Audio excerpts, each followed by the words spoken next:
Got a minute after eating? Here's a safe, science-friendly nudge. 40 seconds of walking in place, then 20 seconds of elevated pulses. That short routine raises post-meal calorie burn and knocks down that sleepy feeling. Step 1. Walk in place for 40 seconds. Keep it easy. Heel to toe, light arm swing, comfortable breathing. This gentle motion helps blood flow and fights that sluggish after-lunch slump. Step 2. 20 seconds of elevated pulses. Quick knee drives, fast taps, or tiny jumping jacks if comfortable.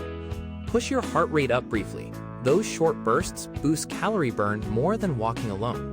Safety first. Skip the pulses if you have unstable heart disease, recent cardiac events, severe acid reflux, or feel lightheaded.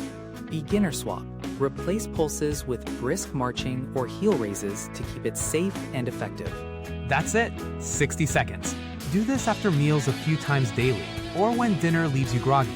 Small, consistent nudges beat occasional extremes. Try it for a week and notice the difference.